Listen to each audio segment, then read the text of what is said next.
नमस्कार मित्रों, मैं आप सभी का स्वागत करता हूं अपने YouTube चैनल #TKG पर।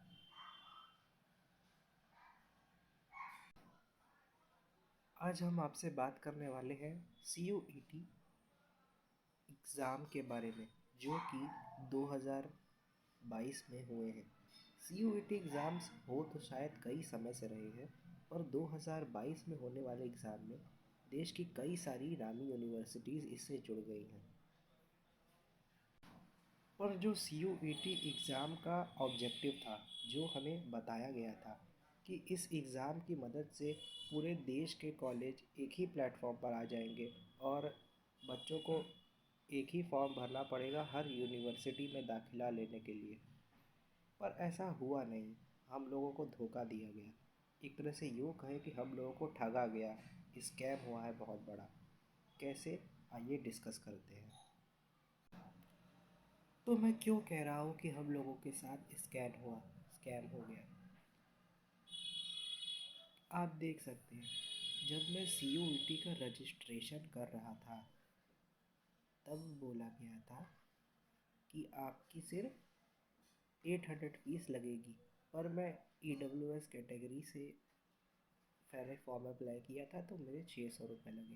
पर हम लोगों के रिज़ल्ट आने के बाद हुआ क्या कि हमें बताया गया कि आपको हर जगह अलग अलग यूनिवर्सिटी में अप्लाई करना पड़ेगा काउंसलिंग के लिए, और आपकी कोई रैंक डिक्लेयर नहीं की जाएगी। तो हुआ क्या, देखिए, सबसे पहले तेजपुर यूनिवर्सिटी का फॉर्म आया। वहाँ मैंने MCA के लिए हर जगह अप्लाई किया था। मुझे 300 रुपीज़ फीस वहाँ देने पड़े। MMUT गोरखपुर उत्तर प्रदेश में जो किया, वहाँ मुझे 2000 रुपये पेमेंट करने पड़े। AKTU में 1000 पेमेंट करने पड़े। पौंडीचेरी यूनिवर्सिटी में मुझे 350 रुपीज़ पेमेंट करना पड़े।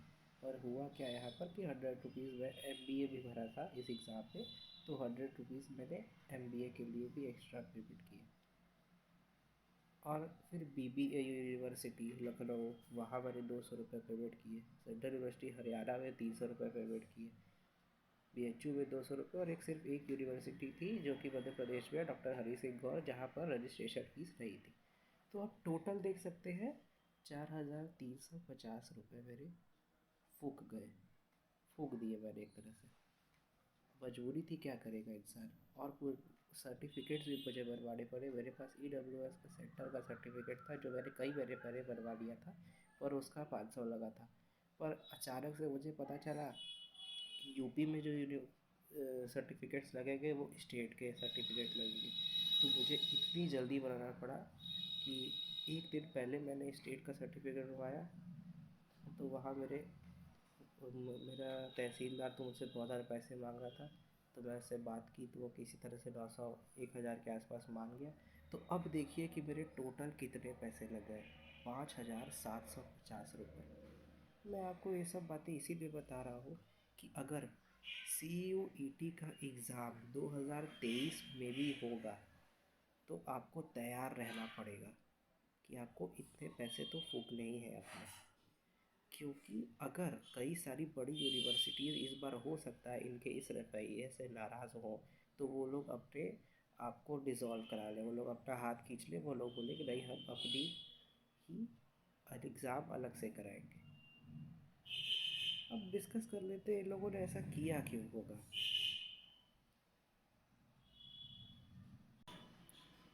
देखिए, मैं कुछ ऑब्जेक्टिव्स के बारे में बात कर सकता हूँ। तो पहला ऑब्जेक्टिव हो सकता है कि इन लोगों ने पैसे बनाने के लिए काम किया। तो देखिए, NTA या CUET तो इतना पैसा नहीं बनाया होगा, पता नहीं। एप्लीकेशन तो लोग दिए ही हैं, उन लोग का तो काम है। पर हाँ, यूनिवर्सिटीज़ कहीं ना कहीं बोली होंगी कि भाई हमको क्या फ़ायदा होगा, आपके थ्रू हम लोग एंट्री तो ले रहे हैं, पर ऐसे रजिस्ट्रेशंस हो गए और भी कितने फीस वीस हो गए, एनरोलमेंट हो गया, तो ये लोग डेटा रखने के लिए ये सब काम तो कराते ही हैं। तो भाई, फ़ीस तो रिड्यूस कर ही सकते थे, पर देखिए इन लोगों ने फ़ीस रिड्यूस किया नहीं। कम से कम एक डॉक्टर हरी सिंह गौर यूनिवर्सिटी थी जिसने एक भी रुपए नहीं लिए, पर बाकी सब ने पैसे बढ़ाए। तो पैसे तो भैया इन लोगों ने बनाए, हम लोगों को तो लूट लिया ना। अब यार, जो सेकंड ऑब्जेक्टिव हो सकता है कि जो डेस्परेट स्टूडेंट्स हैं जिनको कई सारी यूनिवर्सिटीज़ के बारे में पता ही नहीं होगा, उन लोगों ने फॉर्म तो भर दिया, एग्ज़ाम भी हो गए, पर वही है कि अरे कहीं भी एडमिशन ले लेंगे, मिल जाए बस। तो जो जल्दीबाजी में एडमिशन लेना चाहते हैं उस वजह से दूर दूर के बच्चे भी इधर, जैसे साउथ का बच्चा कोई नॉर्थ आ सकता है, नॉर्थ का कोई दक्षिण में जा सकता है कि अरे ये यूनिवर्सिटी जुड़ गई है भैया पकड़ लो। तो यूनिवर्सिटीज़ को तो फ़ायदा हो ही जाएगा, अपना एग्ज़ाम भी नहीं कंडक्ट कराना पड़ेगा। पर हाँ भैया, नोट तो छापना है, नोट तो ले ही लिया ना। और हाँ, एक तीसरा कारण हो सकता है कि भाई ज़्यादा से ज़्यादा लोग अगर जानेंगे हर यूनिवर्सिटीज़ के बारे में फॉर्म भरने पर, तो ज़्यादा से ज़्यादा सीट ऑक्यूपाई हो जाएगी। क्योंकि आप लोग ये जानते हैं, शायद बीटेक के बारे में मैं कह सकता हूँ कि कई सारे उत्तर प्रदेश के जो इंजीनियरिंग कॉलेज हैं सीट खाली पड़ी हुई थी। कई सालों से काफ़ी सीटें खाली जा रही थी प्राइवेट कॉलेजेस के कार करके। अब क्या था कि गवर्नमेंट का भी कुछ बहुत बुरा हालत है, तो सीट तो खाली ही जाती है। पर इससे हुआ क्या कि हर बच्चा देश का अप्लाई कर दिया, तो अधिकतर लोगों को इसके बारे में पता चल गया। तो इसीलिए उन लोगों ने इस तरह की हरकतें, खास करके मैं यूपी में AKTU का तो ज़रूर नाम मेंशन करूँगा, मुझे लगता है क्योंकि बाकी जगह पर यूनिवर्सिटीज़ से ज़्यादातर यूनिवर्सिटीज़ ने इसमें एनरोल नहीं किया इस तरह से कि स्टेट की यूनिवर्सिटी प्राइवेट हुई है वो। बाकी सब यूनिवर्सिटीज़ ने तो किया, लेकिन हाँ, ग्रुप वाइज जिस तरह से AKTU हर कॉलेज में एडमिशन देता है, तो मुझे इसमें तो लग रहा है कि भाई कितनी सारी सीट खाली रह जाएगी, तो आउटसाइड यूपी के बच्चे भी भरे ही होंगे कि भैया मिल जाए, कहीं ना कहीं मिल जाए, ले लो, क्या दिक्कत है।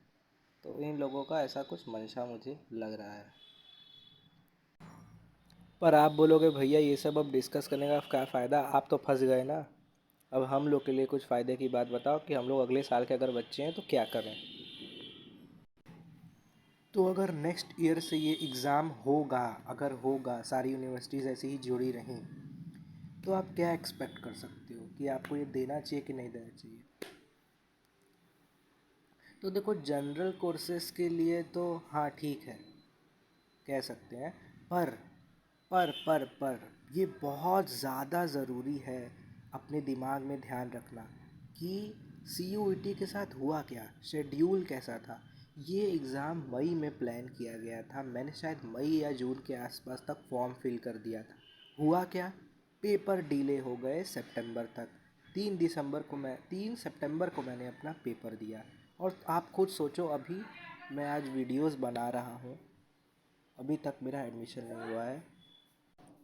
और आज 29 अक्टूबर 2022 है, और पेपर कब दिया था, 3 सितंबर 2022। अप्रॉक्सीमेटली 2 महीने कंप्लीट होने वाले हैं, अभी तक एडमिशन कहीं हुआ नहीं है। चलो सीट लॉक हो गई पर एडमिशन हुआ नहीं है, तो ये तो हालत है। और आप लोग जानते हो कि हम लोगों के यहाँ कॉलेज में कम से कम जुलाई या अगस्त तक सेशन स्टार्ट हो जाते हैं, जब सब दिसंबर नवंबर में सेमेस्टर्स होते हैं। तो भैया आप लोग समझ ही गए होगे क्या ही हाल होने वाला है हम लोग। तो चलो कुछ रीज़न डिस्कस कर लेते हैं। जैसे कि शायद आप अगले साल इंटरेस्टेड हो सकते हो, यह एक बहुत अच्छी बात हो जाएगी अगर ये लोग कॉमन काउंसलिंग कराने लगे अगले साल से। कॉमन काउंसलिंग कराएंगे तो कम से कम आप लोग के बहुत ज़्यादा पैसे नहीं गलेंगे इधर उधर। और एक कट ऑफ, कुछ कट ऑफ से, इस साल की कट ऑफ से आप और भी यूनिवर्सिटीज़ जुड़ जाएंगी, तो आप आइडिया लगा सकते हो अब कि आपको कहाँ जाना है। ठीक।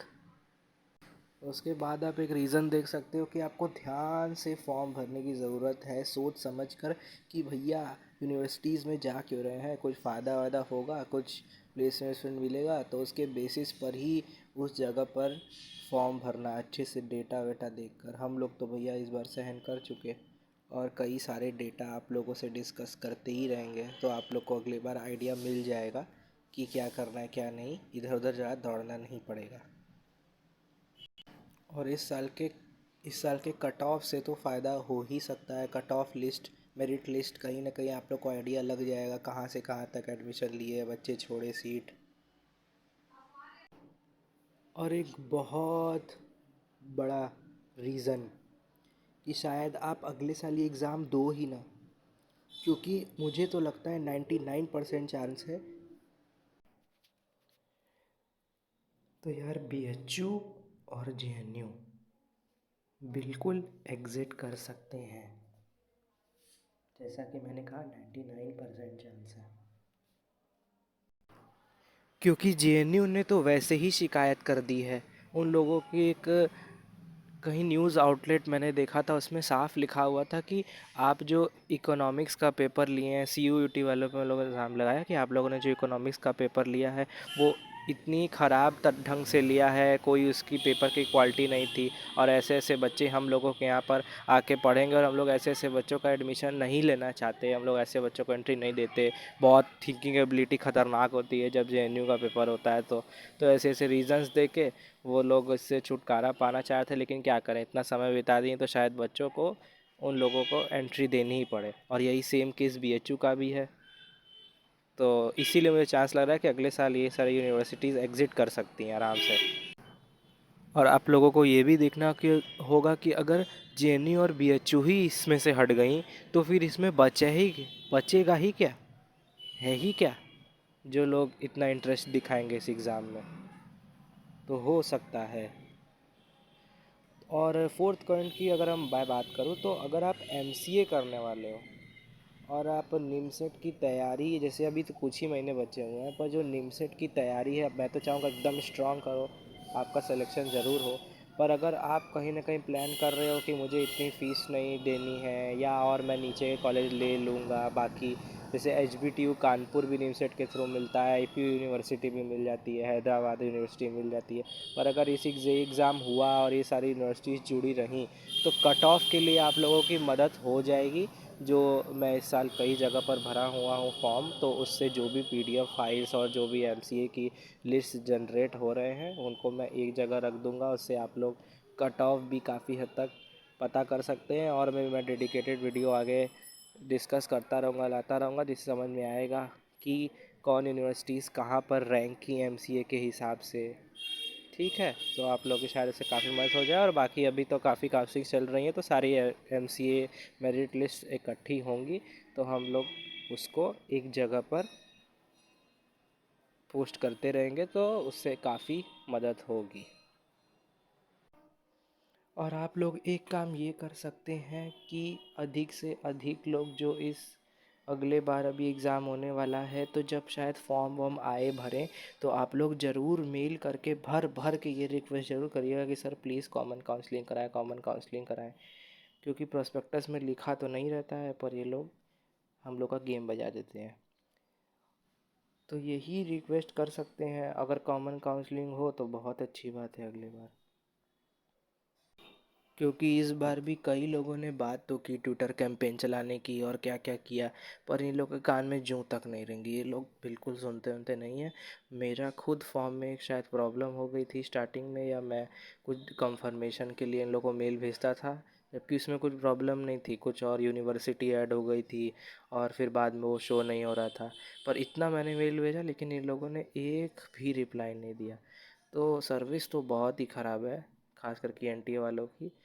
पर वही है कि अब भैया एडमिशन हो जाए, क्या ही किया जा सकता है इन लोगों का। आप लोगों से यही उम्मीद करूँगा कि बहुत बच के चलिएगा इन लोगों में, बहुत समय ख़राब किया इन लोगों ने हम लोगों का।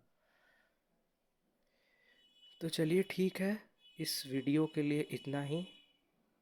आप सभी का बहुत बहुत धन्यवाद वीडियो इस वीडियो को अंत तक देखने के लिए, सुनने के लिए मेरी बातों को। आप सभी को all the best. This is hash TKG here, signing off.